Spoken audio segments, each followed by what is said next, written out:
കഴിഞ്ഞ ദിവസങ്ങളിലെ ദുരന്ത വാർത്തകൾ നമ്മുടെ മനസ്സിനെ വല്ലാതെ പിടിച്ചുകുലുക്കിയ അനുഭവങ്ങളാണ്. യഥാർത്ഥത്തിൽ മരണമെന്ന സത്യം നമ്മുടെ മനസ്സിനെ കൂടുതൽ ബോധ്യപ്പെടുത്തിയ പല അനുഭവങ്ങളും ഓരോ സമയങ്ങളിലായി അള്ളാഹു നമ്മുടെ മുന്നിൽ തുടരെയായി ഇങ്ങനെ കാണിച്ചു തരുന്നുണ്ട്. നമ്മുടെ വീട്ടിലെ ഘടികാരത്തിൻ്റെ സൂചി, ആ സെക്കൻഡ് സൂചി ഇങ്ങനെ വേഗത്തിൽ ചലിച്ചുകൊണ്ടിരിക്കുമ്പോൾ അത് നമുക്ക് നൽകുന്ന പാഠം, ദാ ഞാൻ പോകാനായി, എൻ്റെ സമയം തീർന്നുകൊണ്ടിരിക്കുന്നു എന്ന മിടിപ്പാണ് യഥാർത്ഥത്തിൽ അതിൻ്റെ ലക്ഷ്യം എന്ന് തിരിച്ചറിയാൻ സാധിക്കാൻ. പലപ്പോഴും മക്കൾക്ക് വേണ്ടി, കുടുംബങ്ങൾക്ക് വേണ്ടി, സ്വന്തത്തിന് പോലും ബർത്ത്ഡേ ആഘോഷിക്കുന്ന ആളുകളൊക്കെ ഉണ്ട് അല്ലേ? ജീവിതത്തിൽ വല്ലാത്തൊരു മണ്ടത്തരമാണ് യഥാർത്ഥത്തിൽ ആ മനുഷ്യന്മാരൊക്കെ ചെയ്യണത്. നിങ്ങൾ ആലോചിച്ച് നോക്കൂ, 25 വയസ്സ് പ്രായമായ ഒരു യുവതിയുടെ ബർത്ത്ഡേ ആഘോഷിക്കാൻ 25ാമത്തെ വയസ്സ് തികഞ്ഞ അന്ന് കേക്ക് മുറിക്കുകയാണ്. എന്തിനു വേണ്ടി? എൻ്റെ 25 കൊല്ലം എന്നിൽ നിന്ന് പോയി എന്ന് ആഘോഷിക്കുകയാണ് യഥാർത്ഥത്തിൽ അവർ ചെയ്യുന്നത്. ശരിക്കും ദുഃഖിക്കല്ലേ വേണ്ടത്? സങ്കടപ്പെടല്ലേ വേണ്ടത്? മനസ്സിൻ്റെ ഉള്ളിൽ വിചാരണ നടത്തേണ്ട ദിവസമാണെന്ന്. ദാ 1 വർഷം കൂടി എന്നിൽ നിന്ന് പിന്നിട്ടു, ഞാൻ എന്ത് നേടി എന്ന മനസ്സിനോടൊരു വിചാരണ. എൻ്റെ കൽബിൽ ഞാൻ എന്ത് നേടി, എൻ്റെ ജീവിതത്തിൽ ആഖിറത്തിലേക്ക് വേണ്ടി എന്ത് മുതൽക്കൂട്ടുണ്ടാക്കി എന്ന് വിചാരണ നടത്തേണ്ട ദിവസം കേക്ക് മുറിച്ചിട്ട് ആഘോഷിക്കുക. ഇവനെപ്പോലത്തെ പൊട്ടന്മാരും പൊട്ടത്തിയാളും വേറെ ആരാ ഭൂമിയിൽ? അല്ലേ? അതതിൻ്റെ സത്യമല്ലേ? അള്ളാഹു മനസ്സിലാക്കാനുള്ള തൗഫീക്ക് നൽകട്ടെ. ഞാനതിൻ്റെ ഒരു വശം പറഞ്ഞത് എന്തിനാന്ന് വെച്ചാൽ, മരണം നമ്മളിലേക്ക് ഇങ്ങനെ അടുത്തടുത്ത് നിൽക്കുന്നൊരു അതിഥിയാണോ മരണം? ഏത് സമയത്തും നമ്മുടെ ജീവിതത്തിലേക്ക് അത് കടന്നു വന്നേക്കാം, പെടുന്നനെ വന്നേക്കാം. പരിശുദ്ധ ഖുർആനിലൂടെ അള്ളാഹു ബോധ്യപ്പെടുത്തിയതാണ്. അള്ളാഹു നിശ്ചയിച്ചിട്ടുള്ള മരണം അങ്ങനെയാണ്. വാൽപ്പാറയിലേക്ക് യാത്ര പുറപ്പെട്ട ആ പെരിന്തൽമണ്ണയിലെ പ്രദേശത്തുകൂടി അവർ യാത്ര ഇങ്ങനെ പുറപ്പെട്ട് വാൽപ്പാറയിലേക്ക് ലക്ഷ്യം വെച്ചുകൊണ്ട് പോകുമ്പോൾ അവർക്കറിയില്ലായിരുന്നു തിരിച്ചു വരുമ്പോൾ ഞങ്ങളെല്ലാവരും വേറിട്ട ആംബുലൻസുകളിലായിരിക്കും മയ്യത്തായി തിരിച്ചു വരിക എന്നറിയുമായിരുന്നുവെങ്കിൽ അവരന്ന് യാത്ര പോകുമായിരുന്നു. അങ്ങനെ ഒരു അറിവ് പടച്ചോൻ നമുക്ക് നൽകിയിട്ടില്ലല്ലോ. അപ്പോൾ നമ്മുടെയൊക്കെ ജീവിതം എന്നുള്ളത് അള്ളാഹുവിൻ്റെ കരങ്ങളിലാണ് യഥാർത്ഥത്തിൽ നമ്മുടെ ജീവിതം ഉള്ളത് എന്ന് തിരിച്ചറിവ് നമുക്കുണ്ടാവണം.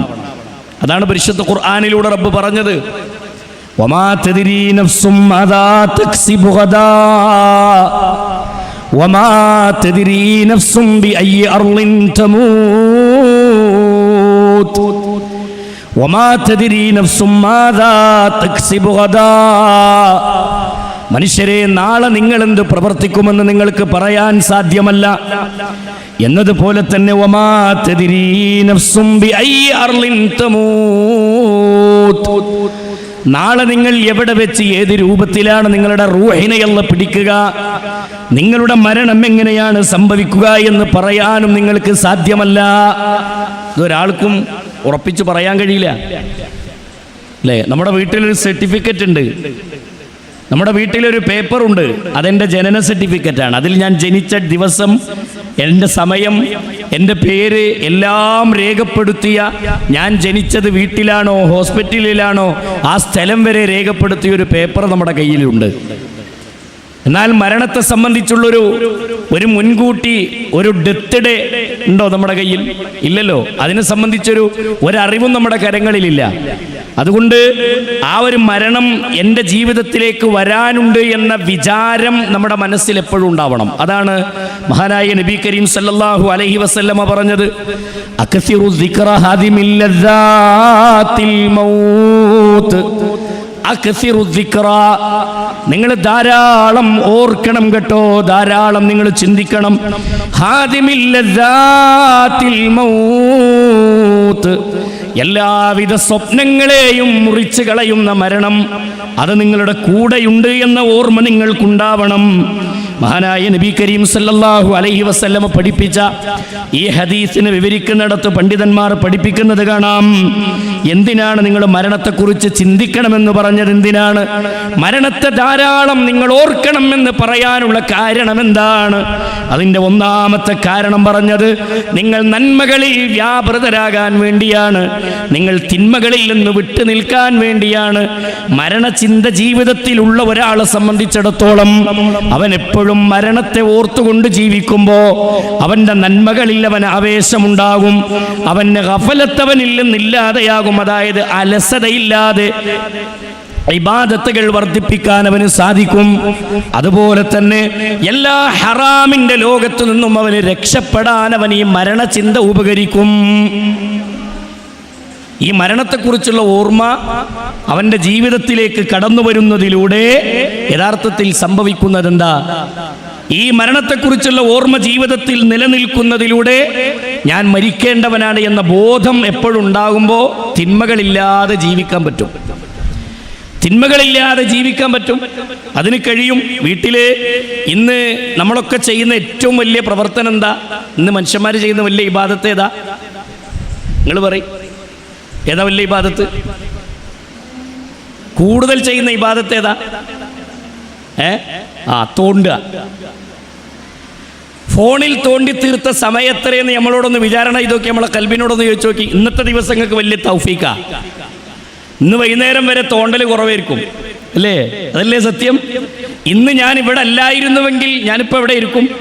ജസ്റ്റ് ഒന്നൊന്ന് കാൽക്കുലേഷൻ ചെയ്ത് നോക്കി. ജീവിതത്തെക്കുറിച്ചൊന്നിങ്ങനെ ചിന്തിച്ചാൽ നമുക്ക് ബോധ്യപ്പെടും, അല്ലേ? ഭർത്താവ് കോളിംഗ് ബെല്ല് അടിച്ചിട്ടും കേൾക്കണില്ല. കാരണം അതിൻ്റെ ഉള്ളിലാണ്, റീൽസിൻ്റെ ലോകത്താ, ഷോർട്സിൻ്റെ ലോകത്താണ്. തനിക്ക് ഇഷ്ടപ്പെട്ട വ്യക്തികളുടെ അല്ലെങ്കിൽ ഇഷ്ടപ്പെട്ടവരുടെ പ്രഭാഷണങ്ങളല്ല, ഇഷ്ടപ്പെട്ടവരുടെ അഭിനയങ്ങൾ കണ്ടിരിക്കുന്ന ലോകത്താണ് ഇന്ന് ഭൂരിപക്ഷം ആളുകളും. അതിൻ്റെ പിന്നാലെയാണ്, അതിൻ്റെ ലോകത്താണ്. അപ്പോൾ ഇവിടെ നമുക്ക് ചില ബാധ്യതകളുണ്ട്, ഇവിടെ നമ്മുടെ ശരീരത്തിനോട് ചില കടപ്പാടുകളുണ്ട്. ഈ പ്രവർത്തനങ്ങളൊക്കെ ചെയ്ത് ജീവിക്കുന്നതിനിടയിൽ പെടുന്നതിനെ കടന്നു വരുന്ന മരണം ഈ സത്യല്ലേ? അത് സത്യല്ലേ? മൊബൈലിൽ ഇങ്ങനെ തോണ്ടിയിരിക്കുമ്പോഴേ ഫേസ്ബുക്ക് എടുത്തപ്പോൾ ആദ്യം കണ്ടത് നല്ലൊരു പ്രഭാഷണം. ഞാൻ അയിമൊന്നുകൂടെ നിൽക്കി. 5 മിനിറ്റുള്ള പ്രസംഗേ, 5 മിനിറ്റുള്ളൊരു പ്രഭാഷണമാണ് മുന്നിൽ കിട്ടിയത്. പക്ഷെ നമ്മൾ എത്ര മിനിറ്റ് കേൾക്കും? 1 മിനിറ്റ് തേച്ച് കേൾക്കൂല, അപ്പോഴേക്ക് അടുത്തത് മാറ്റും, അല്ലേ? ഇന്ന് സ്ക്രോളിങ്ങിൻ്റെ ലോകത്താ. അതായത് ഒന്ന് തികച്ച് കേൾക്കൂല നമ്മൾ. പക്ഷേ നമ്മൾ തികച്ച് കേൾക്കുന്നൊരു സാധനത്തിൻ്റെ പിന്നാലെ വരാണ്ട് ഇബ്ലീസ് നമ്മൾ അവിടെ പിടിച്ചു കെട്ടി, അവിടെ പിടിച്ചിരുത്തി ശൈത്താൻ, അല്ലേ?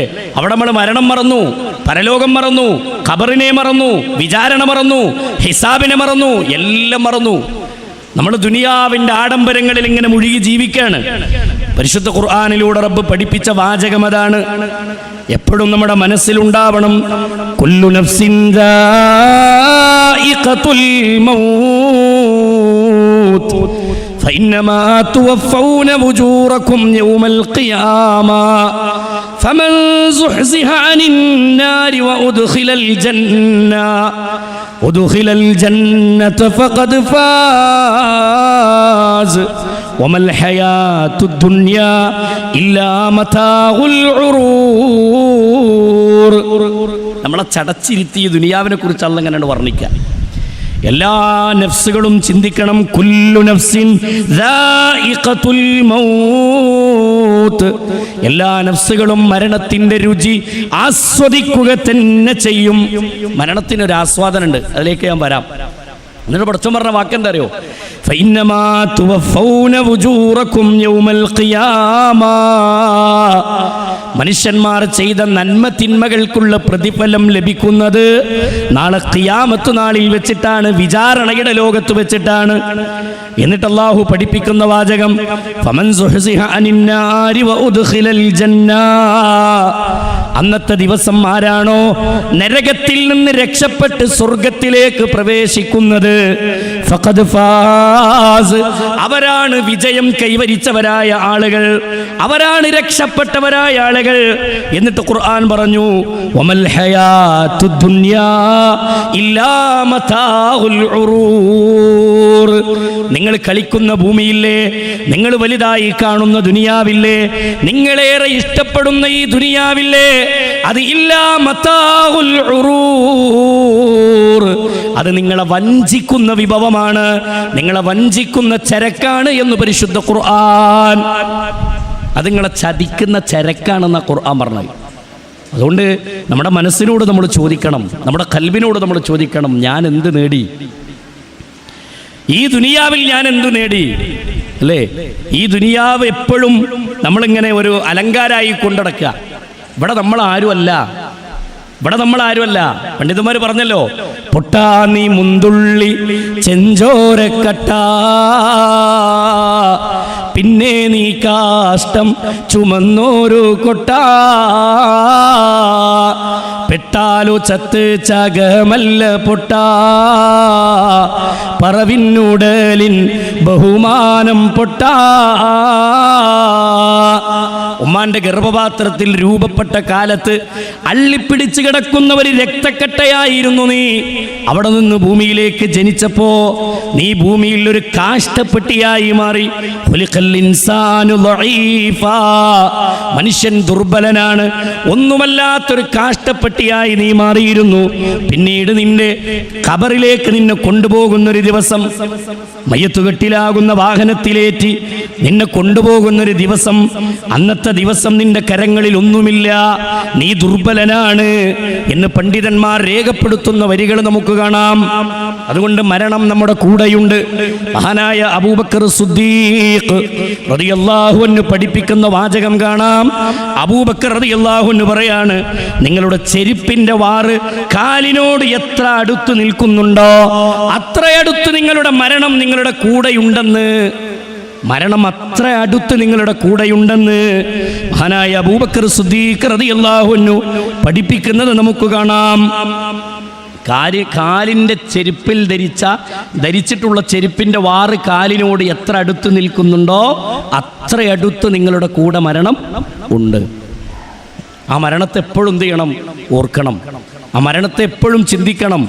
ആലോചിച്ച് നോക്കി നിങ്ങൾ, 800 അടി ആഴത്തിലേക്ക് ഒരു ട്രാവലർ ഇങ്ങനെ പതിക്കുന്ന സമയത്ത് ആ ട്രാവലറിൻ്റെ ഉള്ളിലുള്ള ഒരാളും പ്രതീക്ഷിച്ചിട്ടില്ല ഞാൻ മരിക്കാനാണ് പോകുന്നത്, എൻ്റെ ജീവിതം അവിടെ അവസാനിക്കുകയാണെന്ന്. അതിൻ്റെ ഒരു സെക്കൻഡ് മുമ്പ് പോലും അവർ ചിന്തിച്ചിട്ടില്ല. അവരങ്ങനെ പതിക്കുന്ന നേരത്ത് തീർന്നല്ല റബ്ബേ എന്ന് ചിന്തിച്ചവരില്ലേ സഹോദരങ്ങളെ? അവരുടെ ലക്ഷ്യങ്ങൾ എത്രയാണ്? മക്കൾക്ക് വേണ്ടി ചോക്ലേറ്റ് വാങ്ങിയവരില്ലേ? മക്കൾക്ക് വേണ്ടി എല്ലാവിധ സാമഗ്രികളും ഒരുക്കിയവരില്ലേ? യാത്ര കഴിഞ്ഞ് വീട്ടിലേക്ക് പോകുമ്പോ തൻ്റെ കുടുംബത്തിന് വേണ്ടി ആ യാത്രാമധ്യത്തിൽ ഒരുക്കി വെച്ച പല വിഭവങ്ങളും അവരുടെ കരങ്ങളിൽ ഉണ്ടായിട്ടില്ലേ? ഉണ്ടായിരുന്നു. അവരെ കാത്തിരുന്ന മക്കൾ വീട്ടിലുണ്ടായിരുന്നില്ലേ? അവരെ കാത്തിരുന്ന ഭർത്താക്കന്മാർ വീട്ടിലുണ്ടായിരുന്നില്ലേ? എല്ലാ പ്രതീക്ഷകളെയും തകിടം മറിക്കുകയാണ് ഇന്ന് ഈ ക്ലാസ്സിലിരിക്കുന്ന നമ്മൾ, സംസാരിക്കുന്ന ഞാനും കേൾക്കുന്ന നിങ്ങളും. പ്രിയമുള്ളവരെ, രാവിലെ ഗൂഡല്ലൂരിൽ നിന്ന് യാത്ര പുറപ്പെട്ട് എൻ്റെ വാഹനമോടിച്ച് ഞാൻ പോരുമ്പോൾ എൻ്റെ മനസ്സിലുള്ള ലക്ഷ്യം ഇവിടേക്കൊരു യാത്രയാണ്. ഈ സമ്മേളനത്തിൽ എൻ്റെ പങ്കാളിത്തം ഉറപ്പിക്കലാണ്. എൻ്റെ അറിവിലുള്ളത് നിങ്ങൾക്ക് പകർന്നു നൽകലാണെങ്കിൽ സഹോദരങ്ങളേതാ, ഇവിടെ ഞാൻ തളർന്നു വീണാൽ, ഇവിടെ ഞാൻ തളർന്നു വീണു മരിച്ചാൽ, ഹബീബായ റസൂലുള്ള പറഞ്ഞ ഒരു ഹദീസിലേക്ക് നിങ്ങളുടെ ശ്രദ്ധ ക്ഷണിക്കുകയാണ്. ഇദാ അറാദല്ലാഹ്, അല്ലാഹു തആല ഉദ്ദേശിച്ചാൽ, ഖബ്ല റൂഹി അബ്ദിൻ ബി അർളിൻ, ഒരു മനുഷ്യന്റെ റൂഹിനെ ഇന്ന സ്ഥലത്ത് വെച്ച് പിടികൂടണമെന്ന് അല്ലാഹു ഉദ്ദേശിച്ചിട്ടുണ്ടെങ്കിൽ, എന്ത്? ഖബ്ല റൂഹി അബ്ദിൻ ബി അർളിൻ, ഒരു മനുഷ്യന്റെ റൂഹിനെ ഇന്ന സ്ഥലത്ത് വെച്ച് പിടികൂടണമെന്ന് അല്ലാഹു ഉദ്ദേശിച്ചിട്ടുണ്ടെങ്കിൽ, ജഅല ലഹു ഫീഹാ ഹാജ, എന്തെങ്കിലും ഒരു കാരണം കൊണ്ട് അല്ലാഹു അവനെ അങ്ങോട്ട് എത്തിക്കുമെന്നാണ്. എവിടെയാണോ അല്ലാഹ് മരണത്തിന് സമയം സ്ഥലം നിശ്ചയിച്ചത് അങ്ങോട്ട് എന്തായാലും എത്തും. മനസ്സിലായില്ലേ? നമ്മൾ പറയില്ലേ, ഓൻ ഗൾഫ് പോയതാ, അവിടെ നിന്ന് മരിച്ചു, ഇന്നലെ പോയത്, മിനിഞ്ഞാന്നാ പോയത്, മരിക്കാൻ വേണ്ടി പോയ പോലെയല്ലേ? അതേ, മരിക്കാൻ വേണ്ടി തന്നെ അല്ലാഹ് അവിടെയാണ് നിശ്ചയിച്ചത്, അങ്ങോട്ട് യാത്ര പോകും, യാതൊരു സംശയമല്ല. ഞാൻ ഈ സമ്മേളനത്തിന് വന്നത്, സമ്മേളനമാണ് ലക്ഷ്യമെങ്കിലും ഒരുപക്ഷെ ഞാൻ ഇവിടെ നിന്നിട്ട് മരിച്ചു വീണാൽ, സഹോദരങ്ങളെ, ഈ മരണം, ഈ സമ്മേളനം അല്ലാഹ് ഒരു കാരണമായി നിശ്ചയിച്ചതാണ്, ഒരു കാരണമായി നിശ്ചയിച്ചതാണ്. അള്ളാഹു മനസ്സിലാക്കാനുള്ള തൗഫീക്ക് നൽകട്ടെ. ജീവിതത്തിൻ്റെ എല്ലാ മേഖലയിലും ഈ മരണത്തെക്കുറിച്ചുള്ള ഓർമ്മകൾ നമുക്കുണ്ടാവണം, മരണത്തെക്കുറിച്ചുള്ള ചിന്തകൾ നമുക്കുണ്ടാവണം. അതുകൊണ്ട് എപ്പോഴും ആലോചിക്കുക, എപ്പോഴും നമ്മുടെ മനസ്സിൽ ഈ വിചാരം ഇങ്ങനെ കടന്നു തിരിയണം. ഒരു ഹറാമ് കാണുമ്പോൾ മരിക്കണം എന്നുള്ള ബോധം വരണം. ഒരു ഹറാമിലേക്ക് സംസാരം പോകുമ്പോൾ മരിക്കണം എന്നുള്ള ചിന്ത ഉണ്ടാവണം. മനസ്സിലായോ? ഇങ്ങനെ വട്ടത്തിൽ നിന്നിട്ട് എടീ പാത്തുമ്മാൻ്റെ കാര്യം അറിഞ്ഞോ എന്ന് ചോദിക്കൂലേ? ആ ചോദിക്കുമ്പോൾ ചിന്ത വേണം, പടച്ചോനെ ഞാനത് പറഞ്ഞാൽ എൻ്റെ ആഖിറ എന്താകും, എനിക്ക് മരിക്കണല്ലോ എന്നുള്ള ബോധം വരണം. മനസ്സിലായോ? ഗീബത്തും നമീമത്തൊക്കെ പറയുമ്പോഴേ മരണത്തെ മറക്കരുത്. മരണത്തെക്കുറിച്ചുള്ള ബോധവും ഓർമ്മയും എപ്പോഴും ഉണ്ടാവണം എന്നാണ് പണ്ഡിതന്മാർ പഠിപ്പിച്ചത്. അതുകൊണ്ട് ആത്മാർത്ഥമായ ചിന്ത നമ്മുടെ മനസ്സിലുണ്ടാവുക. പരിശുദ്ധ ഖുർആനിലൂടെ റഹ്മാനായ റബ്ബ് മനുഷ്യനെ ബോധ്യപ്പെടുത്തിയത് അതാണ്. അതുകൊണ്ട് ചിന്തിക്കണം. ഇസ്ലാമിക ലോകത്തെ പണ്ഡിതന്മാർ പറഞ്ഞു, ഞാൻ തുടക്കത്തിൽ ചൊല്ലിവെച്ച കവിതയുടെ വാചകം അതാണ്. വലദത്ക ഉമ്മൂക യബ്ന ആദമ ബകിയാ വന്നാസു ഹൗലക യൽഹഖൂന സുറൂറാ ഫജ്ഹദ് ലിനഫ്സിക അൻ തകൂന ഇദാ ബകൗ ഫീ ഹാലി മൗതിക ലാഹികം മസ്റൂറാ വലദത്ക ഉമ്മൂക യബ്ന ആദമ ബകിയാ. മനുഷ്യ, നീ നിന്റെ ഉമ്മാന്റെ ഗർഭപാത്രത്തിൽ നിന്ന് ഈ ഭൂമിയിലേക്ക് ജനിച്ചു വീഴുമ്പോ അന്ന് നീ കരഞ്ഞുകൊണ്ടാണ് നീ ജനിച്ചു വീണത്. അന്ന് നമ്മൾ കരയുകയായിരുന്നു. പക്ഷെ അന്നത്തെ ദിവസം വന്നാസു ഹൗലക യൽഹഖൂന സുറൂറാ, നിന്റെ ചുറ്റിലും നിന്റെ കുടുംബക്കാര്, നിന്റെ കൂട്ടുകാര്, നിന്റെ ബന്ധുക്കൾ എല്ലാവരും അന്ന് സന്തോഷിക്കുകയാണ്, ആനന്ദിക്കുകയാണ്. അവർ നിന്റെ ഉമ്മാന്റെ മുഖത്ത് നോക്കി അഭിപ്രായം പറയുന്നു, നിന്റെ വാപ്പാന്റെ മുഖത്ത് നോക്കി അഭിപ്രായം പറയുന്നു. നിന്റെ മുഖത്ത് നോക്കിയിട്ടവർ ആനന്ദത്തോടെ ചിരിച്ച ദിവസമാണ് നിന്റെ ജനനത്തിന്റെ ദിവസമെങ്കിൽ പണ്ഡിതന്മാർ പഠിപ്പിച്ചത് ഫജ്ഹദ് ലിനഫ്സിക അൻ തകൂന ഇദാ ബകൗ ഫീ ഹാലി മൗതിക ലാഹികം മസ്റൂറാ. നീ ജനിച്ചപ്പോൾ ചിരിച്ചവരില്ലേ? നീ ജനിച്ചപ്പോൾ ആനന്ദിച്ചവരില്ലേ? നീ ജനിച്ചപ്പോൾ നിന്റെ മുഖത്ത് നോക്കി അഭിപ്രായം പങ്കിട്ടവരില്ലേ? അവരതാ നിന്റെ മരണത്തിന്റെ എന്ന് കരയുകയാണ്, നിന്റെ മരണത്തിന്റെ എന്ന് വിതുമ്പുകയാണ്. എല്ലാവരും കരയുന്ന ദിവസം, വാപ്പാന്റെ മയ്യത്തിന്റെ മേലെ കിടന്ന് മക്കൾ കരയുന്ന ദിവസം, ഉമ്മാന്റെ മയ്യത്തിന്റെ മുകളിൽ കിടന്നിട്ട് ആ മക്കൾ വിതുമ്പുന്ന ദിവസം വരാനുണ്ട്. പടച്ചോനെ, എന്നെ രാവിലെ മദ്രസയിലേക്ക് ഒരുക്കി വിടാൻ എൻ്റെ ഉമ്മയിൽ നീ ഉണ്ടാവില്ലല്ലോ, എൻ്റെ വാപ്പ യാത്രയായല്ലോ, എൻ്റെ ഉമ്മ യാത്രയായല്ലോ എന്ന് മക്കൾ ചിന്തിക്കുന്നൊരു ദിവസം.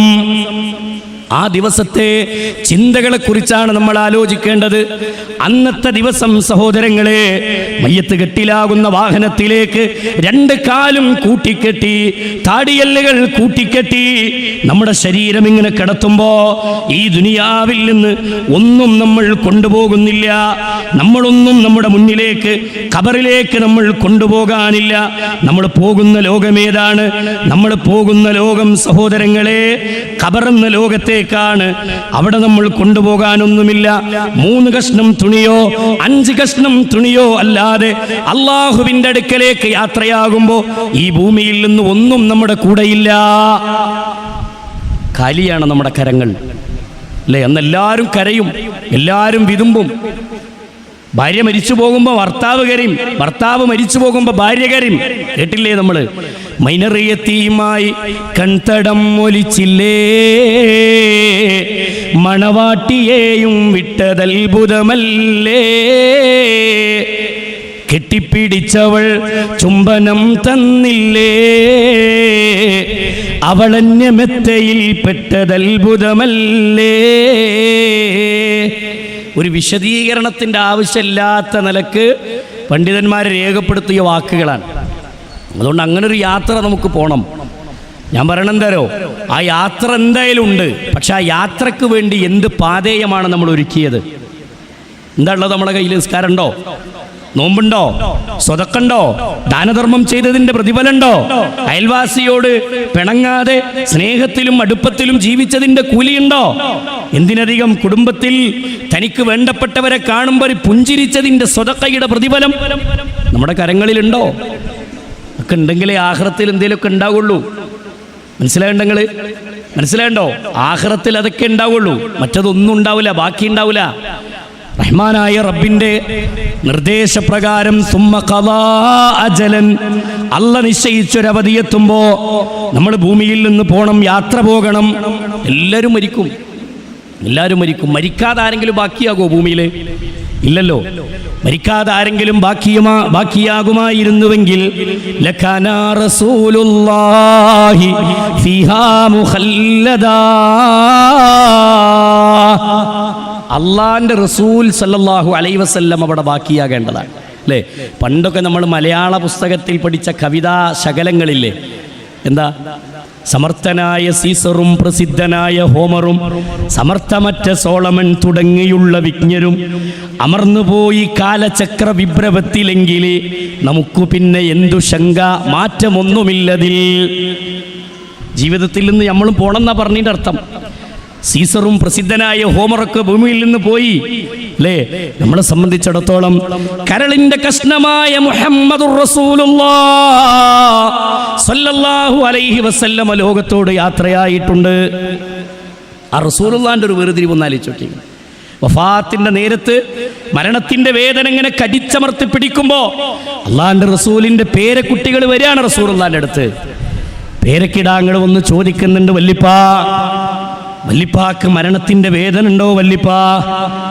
നിങ്ങളും മരണത്തിന്റെ വേദന അനുഭവിക്കുന്നുണ്ടോ വല്ലിപ്പാ എന്ന് ചോദിക്കുന്ന സമയം ചരിത്രത്തിൽ നമുക്ക് കാണാം. റസൂലുള്ളാഹിന്റെ പുന്നാര മകൾ ഫാത്തിമ ബീവി വന്നുകൊണ്ട് പറയുന്നു, എന്റെ വാപ്പാക്ക് എന്തൊരു വേദനയാണ്, എൻ്റെ വാപ്പാന്റെ വേദന സ്വഹാബത്തെ നിങ്ങൾ കാണുന്നില്ലേ?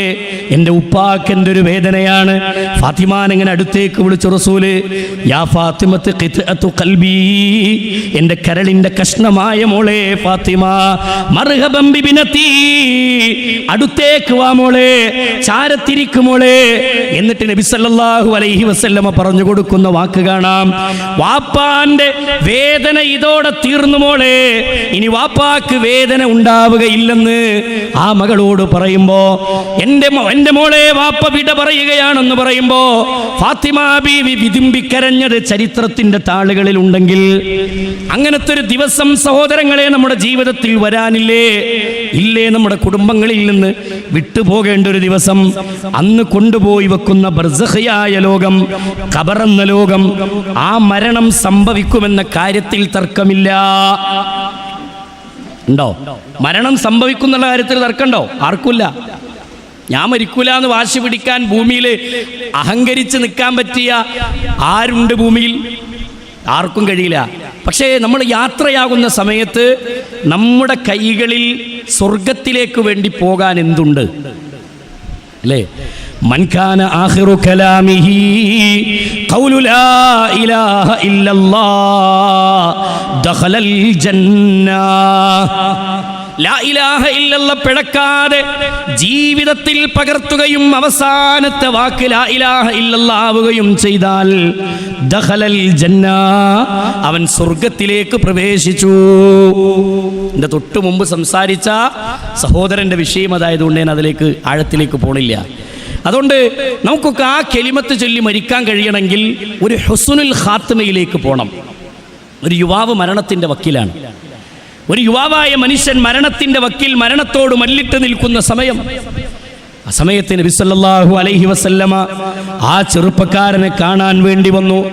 അള്ളാന്റെ റസൂൽ സല്ലല്ലാഹു അലൈഹി വസല്ലമ ആ ചെറുപ്പക്കാരന്റെ ചാരത്ത്, ആ ചെറുപ്പക്കാരനെ സന്ദർശിക്കാൻ വേണ്ടി വന്നപ്പോ അദ്ദേഹം മരണത്തിന്റെ വേദന കടിച്ചമർത്തുന്ന സമയമാണ്.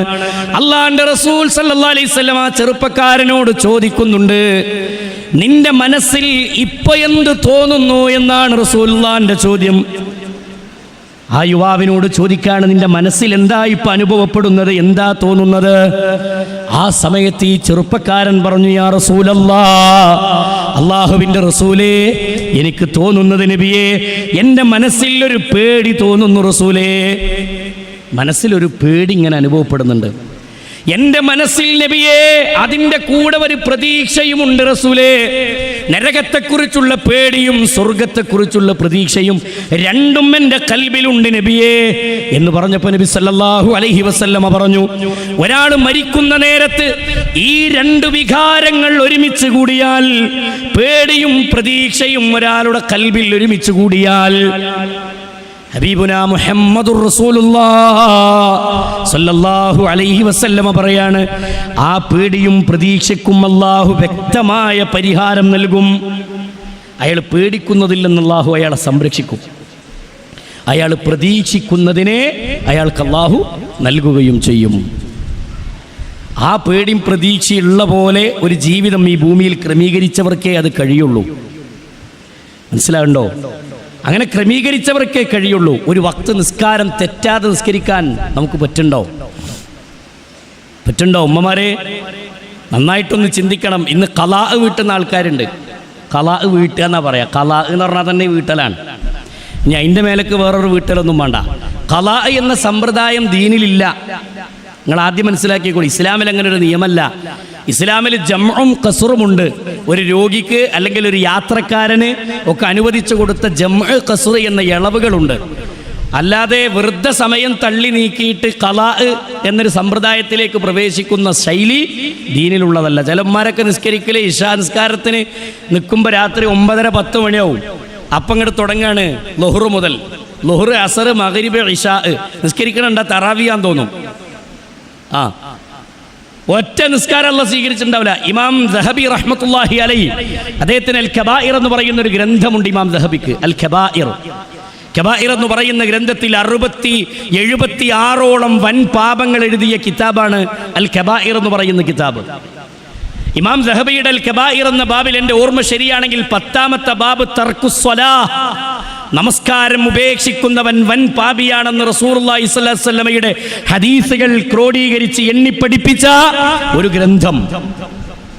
ആ ഒരു ഭാഗം അതെങ്ങനെയാണ് പറഞ്ഞു പോരുന്നിടത്ത് നിസ്കരിച്ചിട്ടും നിസ്കരിക്കാത്തവരുടെ ദർജയിലേക്ക്, ഗണത്തിലേക്ക് എണ്ണപ്പെടുത്തുന്ന ആൾക്കാരുണ്ട്. നിങ്ങൾ ഇങ്ങോട്ട് നോക്കി ഓല് ഫിറ്റ് ചെയ്തോളും കേട്ടോ, പ്രശ്നമില്ല. നമ്മളെ ഗതി ആലോചിച്ചിട്ട് കൊടുന്നതാ അത്. മനസ്സിലായോ കേട്ടോ? അള്ളാഹു അർഹമായ പ്രതിഫലം നൽകട്ടെ. നല്ല ചൂടുണ്ട് അല്ലേ? ഞാനിങ്ങനെ തുടക്കത്തിൽ എനിക്ക് പറയാൻ തോന്നി എന്താ ഫാനെ കൊണ്ട് ഓഫാക്കാന്നാ. എന്ത് വികാരം ഉണ്ടാവുക? ഫാനെല്ലാം ഓഫാക്കി ഒരു പിന്നെ കൂളിങ്ങിൻ്റെ ഒരു സാധനവും വേണ്ട. മൊത്തത്തിൽ ഇരിക്കുമ്പോൾ നമുക്കുണ്ടാകുന്ന ഒരു മാനസികാവസ്ഥ എന്തായിരിക്കും അല്ലേ? അപ്പോഴാ പരലോകമൊക്കെ തലയിൽ കയറുക. പരലോകമൊക്കെ തലയിൽ കയറണമെങ്കിൽ അങ്ങനെ വരണമെന്നാ കേട്ടോ. അപ്പം ഇൻഷാ അല്ലാഹ് ശ്രദ്ധ കൊണ്ട് ക്ഷണിച്ചതാണ്. അള്ളാഹു മനസ്സിലാക്കാനുള്ള തൗഫീക്ക് നൽകട്ടെ. ഇവിടെ ജീവിതത്തിൽ പടച്ച റബ്ബ് നമുക്ക് നൽകിയ ഒരു നിഅമത്ത്, അള്ളാഹു നൽകിയ ഏറ്റവും വലിയ അനുഗ്രഹം. അതുകൊണ്ട് ആഖിറത്തിലേക്ക് വേണ്ടി അധ്വാനിക്കുന്നിടത്ത് നമസ്കാരം എന്ന ഇബാദത്തിൻ്റെ കാര്യത്തിൽ നല്ല ശ്രദ്ധ വേണം, നല്ല സൂക്ഷ്മത വേണം. രാവിലെ പെരീന്ന് മക്കൾ സ്കൂളിലേക്ക് പോയി കഴിഞ്ഞപ്പോൾ പിന്നെ നമുക്ക് എന്താ പണി വരിയിൽ? പിന്നെ നമ്മളെ വീട്ടിലെന്താ പണി? അടിക്കണം, തുടക്കണം, അലക്കണം, നിരത്തി പരിപാടികളാണ് അല്ലേ? ഈ പരിപാടികൾക്കിടയിൽ ളുഹ്ർ ബാങ്ക് കൊടുത്തത് അറിഞ്ഞില്ല. ളുഹ്ർ നിസ്കരിക്കുന്നത് അസറിന്റെ നേരത്താണ്. അസർ നിസ്കരിക്കുന്നത് മഗ്രിബിനോട് അടുക്കുമ്പോഴാണ്. പറ്റൂല, അതിൽ ക്രമം വേണം. ബാങ്ക് വിളിക്കുന്നത് കേട്ടാൽ അല്ലെങ്കിൽ നമസ്കാരത്തിന്റെ സമയമായാൽ എന്ത് ചെയ്യണം? പണി നിർത്തി വെച്ചിട്ട് പോണം. എടുക്കണ പണി എന്ത് ചെയ്യണം? തൽക്കാലം നിർത്തിയേക്കണം. ഇനി പാലടുപ്പത്ത് വെച്ചിട്ട് നിസ്കരിക്കാൻ പോണ്ട, ഞാൻ പറഞ്ഞു നിർത്തിയിട്ട്, അത് വേറെ വിഷയമാണ്. അത് ഇറക്കി വെച്ചിട്ട് പോയാൽ മതി. ഇവിടെ നമസ്കാരം ബാത്തിലാകാതിരിക്കാനുള്ള എല്ലാ ചിട്ടകളും നമ്മൾ എന്ത് ചെയ്യണം? ജീവിതത്തിൽ പാലിക്കണം. കാരണം ഇന്ന സ്വലാത്ത കാനത്ത് അലൽ മുഅ്മിനീന കിതാബൻ മൗഖൂതാ. എന്തിനാ ഞാൻ നിസ്കാരത്തിന്റെ കാര്യം പറഞ്ഞെന്നറിയോ? ഇബാദത്തിന്റെ കാര്യം പറഞ്ഞെന്നറിയോ? നമ്മുടെയൊക്കെ ജീവിതത്തിൽ അല്ലാഹു സുബ്ഹാനഹു വ തആല നിശ്ചയിച്ചിട്ടുള്ള ഒരു മരണം വരുമ്പോഴേ ആഖിറത്തിലെത്തിയാൽ നമുക്കൊക്കെ അള്ളാഹിനോട് കാണിക്കാനുള്ള ഒരു പ്രവർത്തനം ഒരു പക്ഷേ ഇതായിരിക്കാം നിസ്കാരം. പക്ഷേ ഞങ്ങൾ നിസ്കരിച്ചിട്ടുണ്ട് എന്നല്ലേ, ആ നിസ്കാരം പോലും അള്ളാഹ് സ്വീകരിക്കൂല എന്ന് പറഞ്ഞുള്ള ഗതി എന്താ? അള്ളാഹു കാത്തിരക്ഷിക്കട്ടെ. നമ്മുടെ പരലോകം അള്ളാഹു വിജയിപ്പിച്ചു തരുമാറാവട്ടെ. അതുകൊണ്ട് മരണം എന്ന പ്രതിഭാസത്തിന്റെ മുന്നിൽ കീഴൊതുങ്ങുന്നൊരു ദിവസം വരും. അന്നത്തെ ദിവസം നബി സല്ലല്ലാഹു അലൈഹി വസല്ലമ പഠിപ്പിക്കുകയാണ്, രണ്ട് രൂപത്തിലുള്ള മരണമുണ്ട്. നമ്മളെപ്പോഴും പ്രാർത്ഥിക്കേണ്ട പ്രാർത്ഥന എന്താണെന്നറിയുമോ? മഹാനായ യൂസുഫ് നബി അലൈഹി സ്വലാത്തു വസ്സലാം പ്രാർത്ഥിച്ച പ്രാർത്ഥനയാണ്. നമ്മുടെ മനസ്സുകളിൽ നിന്ന് കടന്നു വരേണ്ട ദുആ, മരണത്തെക്കുറിച്ച് പറയുമ്പോൾ റബ്ബിനോട് പ്രാർത്ഥിക്കുമ്പോൾ യൂസുഫ് നബി അലൈഹി സ്വലാത്തു വസ്സലാം റബ്ബിനോട് പറഞ്ഞ വാചകം കാണാം. യൂസുഫ് നബി അലൈഹി സ്വലാത്തു വസ്സലാം പറയുകയാണ്, റബ്ബി ഖദ് ആതൈതനി മിനൽ മുൽക്ക് വഅല്ലംതനി മിൻ തഅ്വീലിൽ അഹാദീസ് ഫാത്തിറസ് സമാവാതി വൽ അർള് അൻത വലിയ്യി ഫിദ് ദുനിയാ വൽ ആഖിറ തവഫനി മുസ്ലിമാ വൽഹിഖ്നി ബിസ്സാലിഹീൻ. എന്താ പറഞ്ഞത്? എന്താ പഠിപ്പിച്ചത്?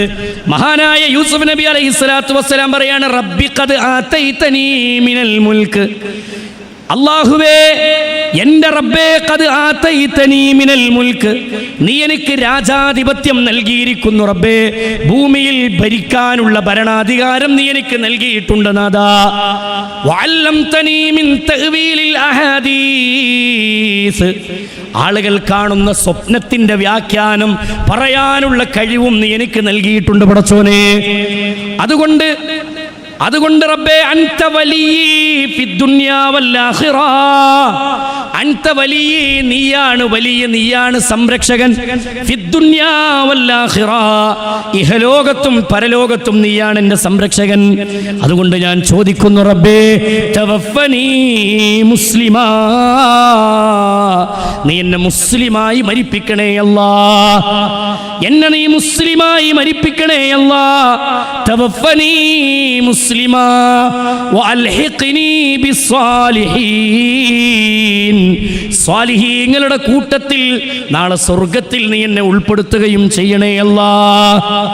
ഇത് പ്രാർത്ഥിക്കലുണ്ടോ? ഇങ്ങനൊരു പ്രാർത്ഥന ഉണ്ടോ ജീവിതത്തിൽ? വേണം, എപ്പോഴും വേണം. അതുകൊണ്ട് എപ്പോഴും നമ്മുടെ കൽബിലേക്ക് വരേണ്ട ദുആയാണ്, തവഫനി മുസ്ലിമൻ വഅൽഹിഖ്നി ബിസ്സാലിഹീൻ. അങ്ങനെ മനസ്സിൽ നിന്ന് എപ്പോഴും ഇങ്ങനെ ഉരുത്തിരിഞ്ഞു വരണം. അതുകൊണ്ട് എന്തിനാ പറഞ്ഞെന്നറിയോ? ഒരു മനുഷ്യന്റെ മരണത്തെ രണ്ട് രൂപത്തിലുള്ള മരണം ഞാൻ ഇങ്ങോട്ട് ചുരുക്കി പറയാണ്. അള്ളാഹുവിന്റെ റസൂൽ സല്ലല്ലാഹു അലൈഹി വസല്ലമ പഠിപ്പിക്കുന്ന ഹദീസിൽ കാണാം, അള്ളാഹുവിന്റെ റസൂൽ സല്ലല്ലാഹു അലൈഹി വസല്ലമ ഒരു സ്വഹാബിയുടെ മയ്യത്ത് കൊണ്ടുപോവുകയാണ്. മദീനയിലെ ഖബർസ്ഥാനിലേക്ക് ജനാസ കൊണ്ടുപോവുകയാണ്. അൻസ്വാരിയായ സ്വഹാബി മരിച്ചു. ഒരു അൻസ്വാരി സ്വഹാബി മരിച്ചപ്പോൾ ആ സ്വഹാബിയുടെ മയ്യത്ത് ചുമന്നിട്ട് റസൂലും സ്വഹാബത്തും ഖബർസ്ഥാനിലേക്ക് ബഖീഉൽ ഖർഖദിലേക്ക് പോവുകയാണ്. ബഖീഉൽ ഖർഖദാണ്, ജന്നത്തുൽ ബഖീ എന്ന് പറയില്ലേ ചില ആൾക്കാർ, അല്ലേ? അങ്ങനെ ഒരു പേര് അതിനില്ല കേട്ടോ. അതിൻ്റെ പേര് ബഖീഉൽ ഖർഖദ് എന്നാണ് ഹദീസിൽ വന്ന പേര്. ഖർഖദ് മരങ്ങൾ തിങ്ങി നിന്നിരുന്ന സ്ഥലം. ഈ ജനാസയും കൊണ്ട് ബഖീയിലേക്ക് യാത്രയാകുന്ന നബി കരീം സല്ലല്ലാഹു അലൈഹി വസല്ലം ഖബറിന്റെ അടുത്തെത്തിയപ്പോൾ അവിടെ ഖബറിന്റെ പണി തീർന്നിട്ടില്ല, ഖബർ കുഴിച്ചു കഴിഞ്ഞിട്ടില്ല. അതുകൊണ്ട് റസൂലുള്ളാഹി സല്ലല്ലാഹു അലൈഹി വസല്ലം സ്വഹാബത്തിനോട് പറഞ്ഞു, സ്വഹാബാ, ആ മയ്യത്ത് അവിടെ വെക്കണം, ആ ജനാസ അവിടെ വെക്കണം. ജനാസ വെച്ചു. എന്നിട്ട് റസൂലുള്ളാഹി സല്ലല്ലാഹു അലൈഹി വസല്ലമയെ കുറിച്ച് സ്വഹാബത്ത് പറയാണ്, റസൂലുള്ളാഹിന്റെ കയ്യിൽ ഒരു ചെറിയ വടിക്കഷ്ണം ഉണ്ടായിരുന്നു, ഒരു കൊള്ളിക്കഷ്ണം ഉണ്ടായിരുന്നു. അള്ളാഹിന്റെ റസൂൽ നിലത്തിരുന്നിട്ട് തല താഴ്ത്തിയിരുന്നിട്ട് ആ വടിക്കഷ്ണം കൊണ്ട് മണ്ണിൽ ഇങ്ങനെ കുത്തിക്കൊണ്ടിരുന്നു. ആ ചെറിയ കമ്പ് കഷ്ണം കൊണ്ട് മണ്ണിൽ ഇങ്ങനെ കുത്തിക്കൊണ്ടിരിക്കുന്ന നബി സല്ലല്ലാഹു അലൈഹി വസല്ലമ റസൂലുള്ളാഹിന്റെ ഇരുത്തം കണ്ടപ്പോൾ സ്വഹാബത്തിന്റെ മനസ്സിലായി, ഹബീബിന് ഞങ്ങളോടെന്തോ പറയാനുണ്ട്, റസൂലുള്ളാഹിക്ക് ഞങ്ങളോടെന്തോ സംസാരിക്കാനുണ്ട് എന്നവർക്ക് ബോധ്യപ്പെട്ടപ്പോ സ്വഹാബത്ത് പറയാണ്, ഞങ്ങൾ റസൂലിനെ നോക്കിയിരുന്നു, കന്ന അലാ റൂസിന ത്വയ്ർ, ഞങ്ങളുടെ തലയിൽ ഒരു പക്ഷി വന്നിരുന്നാൽ ആ പക്ഷി പറന്നു പോകാത്ത രൂപത്തിൽ ഞങ്ങൾ തല അനക്കാതെ പിടിച്ച് റസൂലുള്ളാഹിന്റെ മുഖത്തേക്ക് ഞങ്ങൾ നോക്കിയിരുന്നു. ഇരിക്കുന്ന റസൂലുള്ളാഹ് ഫറഫഅ റഅസഹു, ഹബീബ് പെട്ടെന്ന് പെട്ടെന്ന് തലയങ്ങ് പൊക്കി, തലയങ്ങ് ഉയർത്തിയിട്ട് നബി സല്ലല്ലാഹു അലൈഹി വസല്ലമ പറഞ്ഞു സ്വഹാബത്തിനോട്, സ്വഹാബികളെ, ഇസ്തഈദൂ ബില്ലാഹി അദാബിൽ ഖബർ, ഇസ്തഈദൂ ബില്ലാഹി അദാബിൽ ഖബർ, ഇസ്തഈദൂ ബില്ലാഹി അദാബിൽ ഖബർ. ഖബറിന്റെ ശിക്ഷയിൽ നിന്ന് നിങ്ങൾ രക്ഷ തേടണം സ്വഹാബ, ഖബറിന്റെ ശിക്ഷയിൽ നിന്ന് നിങ്ങൾ രക്ഷ തേടണേ സ്വഹാബത്തെ എന്ന് അള്ളാഹുവിന്റെ റസൂൽ സല്ലല്ലാഹു അലൈഹി വസല്ലമ 2-3 തവണ ആവർത്തിച്ച് പറഞ്ഞു എന്ന് ഹദീസിൽ കാണാം. പെട്ടെന്ന് തലങ്ങട് പൊക്കിയിട്ട് റസൂലുള്ള പറഞ്ഞ വാക്കാണ് ഇസ്തഈദൂ ബില്ലാഹി അദാബിൽ ഖബർ, ഖബറിന്റെ ശിക്ഷയിൽ നിന്ന് നിങ്ങൾ രക്ഷ തേടണം. ഇനി പറയാൻ പോകുന്ന കാര്യം സ്വഹാബത്തിന് അജബോടെ നോക്കി നിൽക്കുകയാണ്. കണ്ണു തുറപ്പിച്ച് ചെവി കൂർപ്പിച്ച് ഹബീബിന്റെ മുഖത്ത് നോക്കി സഹാബത്തിരിക്കുകയാണ്. വിശാലമായൊരു സംഭവം ഇങ്ങനെ പറയാൻ പോവുകയാണ്. ആ സംഭവം എന്താണെന്നറിയോ? അള്ളാഹുവിന്റെ റസൂൽ സല്ലല്ലാഹു അലൈഹി വസല്ലമ പറയാണ്, ഇന്നൽ അബ്ദൽ മുഅ്മിന, ഒരു മുഅ്മിനായ മനുഷ്യൻ മരിക്കുമ്പോ, ഒരു മുഅ്മിനായ മനുഷ്യൻ മരിക്കുന്ന സമയം, ഇദാ കാന ഫീ ഇൻഖിതാഇൻ മിനദ് ദുനിയാ വ ഇഖ്ബാലും മിനൽ ആഖിറ, അവന്റെ ദുനിയാവിനോടുള്ള അവസാനവും ആഖിറത്തിലേക്കുള്ള കാൽവെപ്പുമായി കഴിഞ്ഞാൽ, അതായത് മരണം അടുത്തു കഴിഞ്ഞാൽ, നസല ഇലൈഹി മലായികത്തും മിനസ് സമാ, ആകാശത്തു നിന്ന് മലക്കുകൾ ഇറങ്ങി വരും. മരണത്തിന്റെ സമയമാകുമ്പോൾ ആകാശത്തു നിന്ന് മലക്കുകൾ ഇറങ്ങി വരും. നബി സല്ലല്ലാഹു അലൈഹി വസല്ലമ പറയുന്നത് ഒരു മുഅ്മിനായ മനുഷ്യന്റെ മരണത്തെക്കുറിച്ചാണ്, ഒരു മുവഹിദായ മനുഷ്യന്റെ മരണത്തെക്കുറിച്ചാണ്, ഒരു വിശ്വാസിയുടെ മരണത്തിന്റെ സന്ദർഭത്തെക്കുറിച്ചാണ്.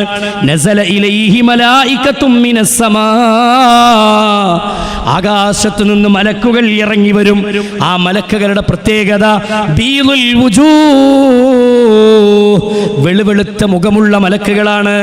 നല്ല വെളുവെളുത്ത മുഖമുള്ള മലക്കുകളാണ്. സൂര്യപ്രകാശത്തിന് സമാനമായി വെട്ടിത്തിളങ്ങുന്ന മുഖമുള്ള മലക്കുകളാണ്. അങ്ങനെയുള്ള മലക്കുകൾ ഇറങ്ങി വരും. നബി കരീം സല്ലല്ലാഹു അലൈഹി വസല്ലമ പറഞ്ഞത് ഒരു മലക്കിനെയല്ല, ഒട്ടനവധി മലക്കുകൾ വന്നിട്ട് ഇങ്ങനെ വിശാലമായിരിക്കും. മിൻഹു മദ്ദൽ ബസർ, ആ മനുഷ്യന്റെ കണ്ണെത്തും ദൂരം വരെ ഇരിക്കും. ജീവിച്ചിരിക്കുന്നു ചിന്തിക്കുക, നമ്മളെന്താ കാണാത്തത്? ഇല്ലേ, നമ്മൾ കാണൂല.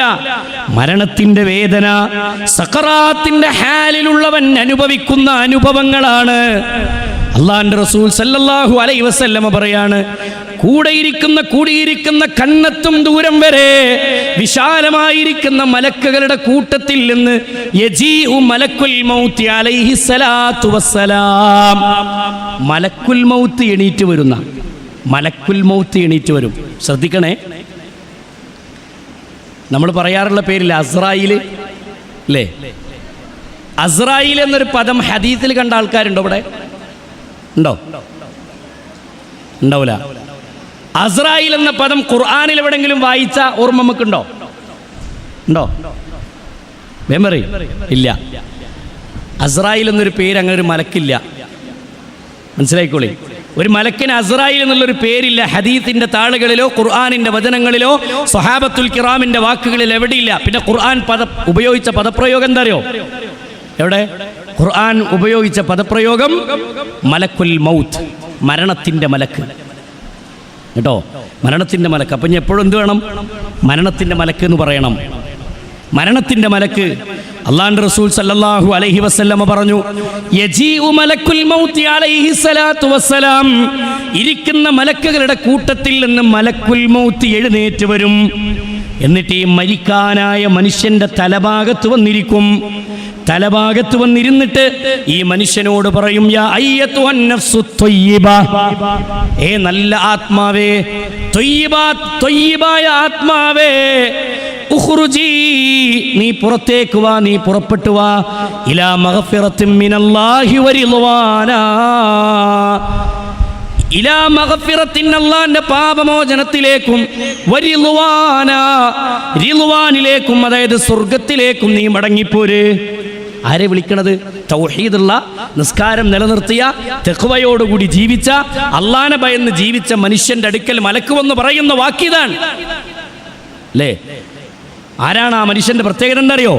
ഇന്നല്ലദീന ഖാലൂ റബ്ബുനല്ലാഹ് ثم استقاموا تتنزل عليهم الملائكة ألا تخافوا ولا تحزنوا وأبشروا بالجنة التي كنتم توعدون. മരണത്തിന്റെ നേരത്ത് ഒരു മനുഷ്യന്റെ അടുക്കലേക്ക് മലക്ക് വരികയാണ്. ഇന്നല്ലദീന ഖാലൂ റബ്ബുനല്ലാഹ്, എൻ്റെ റബ്ബ് അല്ലാഹുവാണെന്ന് പറയുകയും സുമ്മസ്തഖാമു, എന്നിട്ട് റബ്ബ് പറഞ്ഞതുപോലെ ഇസ്തിഖാമത്തോടെ അടിയുറച്ച് ജീവിക്കുകയും ചെയ്ത മനുഷ്യന്മാർ, അവരുടെ അടുക്കലേക്ക് തതനസ്സലു അലൈഹിമുൽ മലായിക, മലക്കുകൾ ഇറങ്ങി വരികയായി. എന്നിട്ട് മലക്ക് പറയുന്നു, അല്ലാ തഖാഫു, നീ പേടിക്കണ്ട, വലാ തഹ്സനു, നീ ദുഃഖിക്കണ്ട, വഅബ്ശിറൂ, ഞാൻ സന്തോഷവാർത്ത അറിയിക്കാൻ വന്നവനാണ്, ബിൽ ജന്നത്തില്ലതീ കുൻതും തുഅദൂൻ, നീ സുഹൃതങ്ങൾ ചെയ്ത് ജീവിച്ചതുകൊണ്ട്, നീ നന്മ വർദ്ധിപ്പിച്ച് ജീവിച്ചതുകൊണ്ട് നിനക്ക് സ്വർഗത്തെക്കുറിച്ചുള്ള സന്തോഷവാർത്ത അറിയിക്കാൻ വന്നതാണു ഞാനെന്ന് മലക്ക് പറയും. അള്ളാഹു അത്തരക്കാരിൽ ഉൾപ്പെടുത്തി അനുഗ്രഹിക്കുമാറാവട്ടെ. വലിയ ഗൗരവമുള്ള വിഷയമാണ് കേട്ടോ. ഈമാനും ഇഖ്ലാസും മുറുകെ പിടിച്ച് ജീവിക്കാൻ നമുക്ക് സാധിക്കേണ്ടതുണ്ട്. ഈമാനും ഇഖ്ലാസും മുറുകെ പിടിച്ച് ജീവിക്കാൻ നമുക്ക് സാധിക്കേണ്ടതുണ്ട് കേട്ടോ.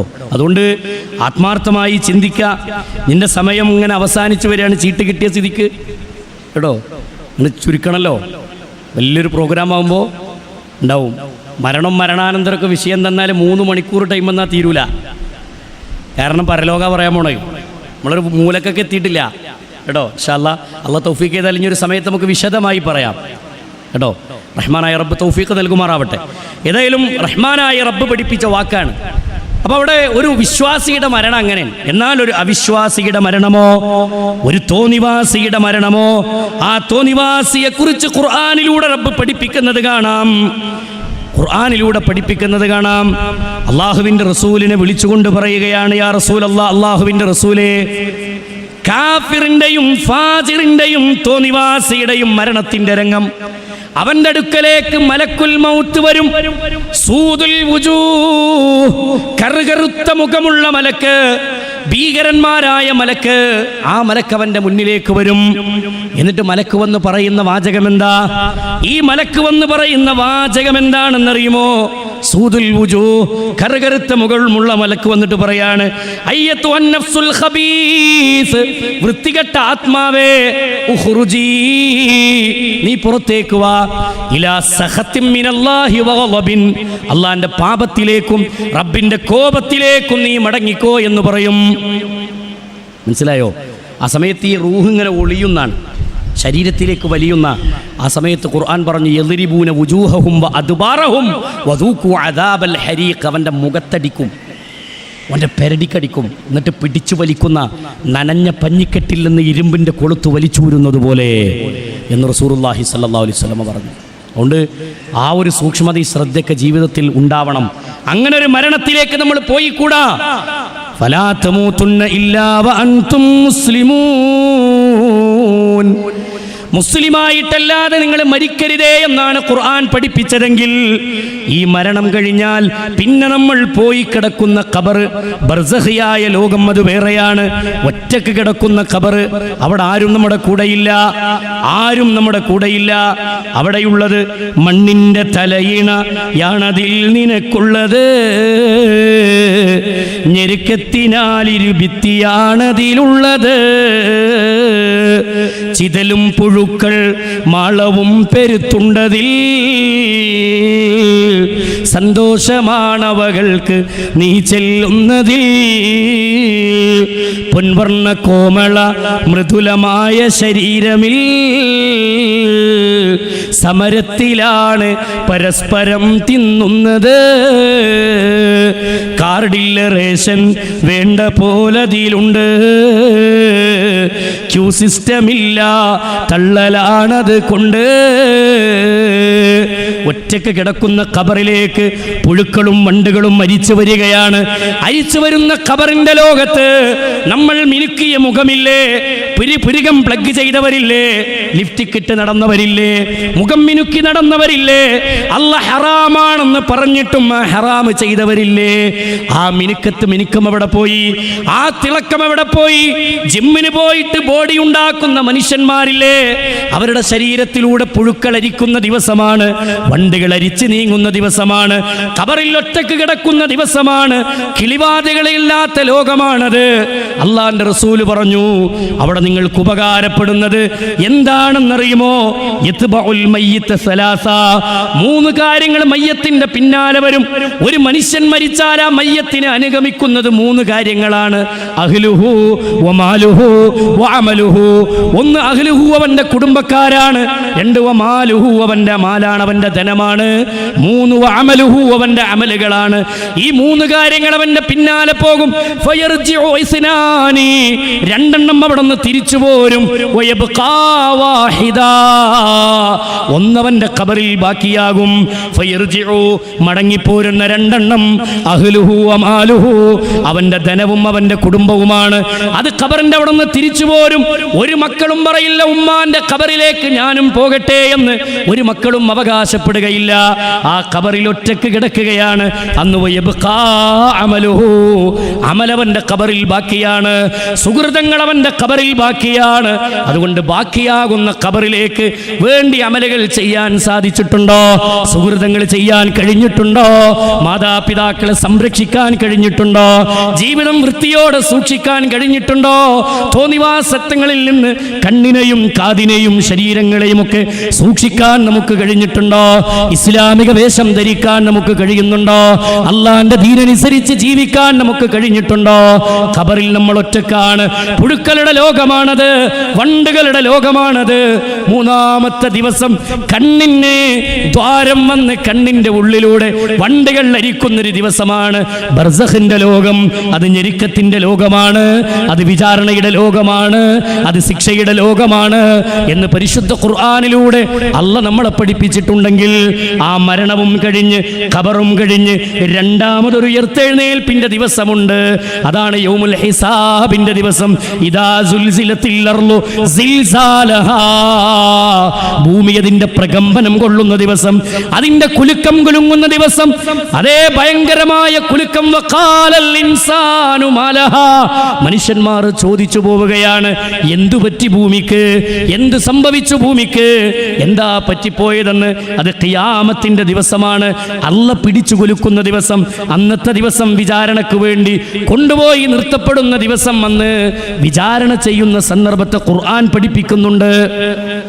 അന്ന് വലത് കൈയിൽ ഗ്രന്ഥം ലഭിക്കുന്നവർ, ഇടത്തെ കൈയിൽ ഗ്രന്ഥം ലഭിക്കുന്നവർ, വലത് കൈയിൽ ഗ്രന്ഥം കിട്ടിയ വിശ്വാസി പറയും, ഇഖ്റ കിതാബക കഫാ ബിനഫ്സികൽ യൗമ അലൈക ഹസീബാ, ഈ ഗ്രന്ഥം ഒന്ന് വായിച്ചു നോക്ക്, എന്ത് മനോഹരമാണ്, ഞാൻ വിജയിച്ചിരിക്കുന്നു, ഞാൻ രക്ഷപ്പെട്ടിരിക്കുന്നു എന്ന് പറയുന്ന ദിവസം.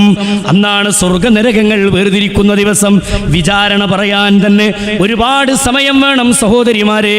ഞാനതിങ്ങനെ ചുരുക്കി പോകാണ്. നരകവും സ്വർഗവുമുണ്ട്. സ്വർഗ നരകങ്ങൾ വേർതിരിക്കുന്നൊരു ദിവസം നമ്മുടെ മുന്നിൽ വരാനുണ്ട്. അന്ന് സ്വർഗത്തിലേക്കൊരു വിഭാഗം പോകുമ്പോൾ നരകത്തിലേക്ക് മറ്റൊരു വിഭാഗം പോകും. അനുഭൂതിയുടെ സ്വർഗം. മാലാ ഐനുൻ റഅത് വലാ ഉദുനുൻ സമിഅത് വലാ ഖതറ അലാ ഖൽബി ബശർ, ഒരു കണ്ണും കണ്ടിട്ടില്ലാത്ത, ഒരു കാതും കേട്ടിട്ടില്ലാത്ത, ഒരു ഖൽബ് കൊണ്ടും ചിന്തിച്ച് വിഭാവനം ചെയ്തിട്ടില്ലാത്ത മനോഹരമായ സ്വർഗമെന്ന് ഖുർആനും ഹദീസും നമുക്ക് പഠിപ്പിച്ചു തന്ന സ്വർഗം. നരകത്തെക്കുറിച്ച് കൂടി ഞാനൊരു 2 വാക്ക് പറഞ്ഞിട്ട് അവസാനിപ്പിക്കട്ടെ. ഇതിന്റെ പ്രവർത്തകന്മാർ എന്നോട് ക്ഷമിക്കണം. ഈ വാചകം പറയാതെ പൂർത്തിയാക്കാതെ ഈ സംസാരം നിർത്താൻ കഴിയില്ല എന്നതുകൊണ്ടാണ്. ഒരൊറ്റ 2 മിനിറ്റ് കൂടി നിങ്ങൾ അനുവദിക്കണം. പരിശുദ്ധ ദീനുൽ ഇസ്ലാം പഠിപ്പിച്ചു, നരകം സത്യമാണ്, സ്വർഗം സത്യമാണ്. ഉറങ്ങിക്കിടക്കുന്ന റസൂലുള്ളാഹി സ്വല്ലല്ലാഹു അലൈഹി വസല്ലമ ഉറങ്ങിക്കിടക്കുന്നതിനിടയിൽ പെട്ടെന്ന് ചാടി എഴുന്നേൽക്കും. ഇസ്ലാമിന്റെ വസ്ത്രം ധരിക്കും നിസ്കരിക്കാത്ത പെണ്ണുങ്ങളെ, അള്ളാന്റെ ദീനിനെ മറികടക്കുന്ന പെണ്ണുങ്ങളെ, വ്യഭിചാരത്തിന്റെ ചിന്തയിലേക്ക് പോകുന്ന പെണ്ണുങ്ങളെ, അന്യ പുരുഷന്മാരുമായി വാട്സാപ്പിലും ഫേസ്ബുക്കിലും ഒക്കെ ചാറ്റിംഗ് നടത്തുന്ന സഹോദരിമാരെ, അങ്ങനെയുള്ളവരുടെ സംസാരം കേൾക്കുന്നവരുണ്ടെങ്കിൽ, അങ്ങനെയുള്ള വല്ല ചിന്തയുള്ള ആളുകൾ ഈ സദസ്സിലുണ്ടെങ്കിൽ അവർക്ക് കേൾക്കാൻ വേണ്ടി പറയട്ടെ. തൗഹീദ് സ്വീകരിക്കാത്തവരുണ്ടെങ്കിൽ, ബിദ്അത്തിന്റെ ലോകത്ത് സഞ്ചരിക്കുന്നവരുണ്ടെങ്കിൽ അവർക്ക് വേണ്ടി ഗൗരവമായി ഓർമ്മപ്പെടുത്തട്ടെ. ഉറങ്ങിക്കിടക്കുന്ന റസൂലുള്ളാഹിനെ കുറിച്ച് ആയിഷ ബീവി പറയാണ്, റസൂൽ ചാടി എഴുന്നേൽക്കുകയാണ്. എന്നിട്ട് രാത്രികളിൽ ഉറക്കത്തിൽ നിന്ന് എഴുന്നേറ്റ് പറയും, യാ ആയിഷ, എന്റെ പൊന്നാര ആയിഷ, അന്നാറു ഹഖുൻ വൽ ജന്നത്തു ഹഖുൻ, സ്വർഗ്ഗം സത്യമാണ് ആയിഷ, നരകം സത്യമാണ് ആയിഷ. സ്വർഗ്ഗമുണ്ടായിഷ, നരകമുണ്ടായിഷ, അത് കളവല്ല ആയിഷ. ഈ കാണുന്നത് പകലാണെന്ന് നമ്മൾ വിശ്വസിക്കുന്നത് പോലെ ഒരു വിശ്വാസി വിശ്വസിക്കേണ്ടതാണ് സ്വർഗ്ഗ നരകത്തെ കുറിച്ചുള്ള വിശ്വാസം. സ്വർഗ്ഗത്തിന്റെ വലുപ്പം എത്രയാണ്, സ്വർഗ്ഗത്തിന്റെ വീതി എത്രയാണ്, നരകത്തിന്റെ വലുപ്പം എത്രയാണ്, നരകത്തിന്റെ വിശാലത എത്രയാണ്, എല്ലാം ഹദീസുകളിലുണ്ട്, എല്ലാം ഹദീസുകളിലുണ്ട്. നരകത്തെ കുറിച്ച് പറഞ്ഞപ്പോ സ്വഹാബത്തിനോട് പറയാണ്, 70 വർഷത്തെ യാത്രാദൂരം നരകത്തിന്റെ ആഴത്തിനുണ്ടെന്ന് റസൂലുള്ളാഹി സ്വല്ലല്ലാഹു അലൈഹി വസല്ലമ പറയാണ്. 70 വർഷത്തെ യാത്രാദൂരം നരകത്തിന്റെ ആഴത്തിന്. മനസ്സിലായോ? നരകത്തിന്റെ വീതി അറിയണമെങ്കിൽ, നരകത്തിന്റെ വിശാലത അറിയണമെങ്കിൽ അള്ളാന്റെ റസൂൽ സല്ലല്ലാഹു അലൈഹി വസല്ലമ നരകത്തിൽ ഒരു മനുഷ്യനെ കുറിച്ച് പറയാണ്, നരകക്കാരന്റെ ഈ തോളിന്റെ ഒരറ്റം മുതൽ മറ്റേ തോളിന്റെ അറ്റം വരെ എത്തണമെങ്കിൽ 3 ദിവസത്തെ യാത്രാദൂരമുണ്ട്. ഇത് ബാലരമയിലെ കഥയല്ല, ഇത് കുട്ടിക്കളിയല്ല, തമാശക്കളിയല്ല. നരകം സത്യമാണെന്ന് വഹയിന്റെ അടിസ്ഥാനത്തിൽ പറഞ്ഞ റസൂലുള്ളാഹിന്റെ വാക്കുകളാണ്. ആ റസൂലാണ് പറയുന്നത്, 3 ദിവസത്തെ യാത്രാദൂരം. അത്ര വലിപ്പുണ്ട് ഈ തോളിന്. നരകക്കാരന്റെ പല്ലിന്റെ വലിപ്പം മിർസുൽ കാഫിർ ഔ നാദുൽ കാഫിർ മിസ്ൽ ഉഹുദിൻ, ഉഹുദ് മലയുടെ വലിപ്പമുണ്ട്. നരകക്കാരന്റെ ഇരിപ്പിടത്തിന്റെ വലിപ്പം, അവന്റെ മജ്ലിസിന്റെ വലിപ്പം, ഫഇന്ന മജ്ലിസഹു ഫീഹിൽ ജഹന്നമ കമാ ബൈന മക്ക വ മദീന, മക്കക്കും മദീനക്കും ഇടയിലുള്ള വിശാലത നരകക്കാരന്റെ ഊരയുടെ വലിപ്പത്തിനുണ്ടെന്ന് റസൂലുള്ളാഹി സ്വല്ലല്ലാഹു അലൈഹി വസല്ലമ. അല്ലാഹു തൗഫീഖ് നൽകുമാറാവട്ടെ. നമ്മിൽ നിന്ന് വന്നുപോയ എല്ലാ തെറ്റുകുറ്റങ്ങളും അല്ലാഹു വിട്ടുപുറത്ത് മാപ്പാക്കി തരുമാറാവട്ടെ. അസുഖം ബാധിച്ച് കിടക്കുന്ന ഒരുപാട് ആളുകളുണ്ട്. അല്ലാഹു എല്ലാവർക്കും ശിഫാഇനെ പ്രദാനം ചെയ്ത് അനുഗ്രഹിക്കുമാറാവട്ടെ. ഒരുപാട് ആളുകൾ ദുആക്ക് ആവശ്യപ്പെട്ട ഒരുപാട് രോഗികൾ, എല്ലാവർക്കും അല്ലാഹു ശിഫാഇനെ നൽകുമാറാവട്ടെ. നമ്മുടെ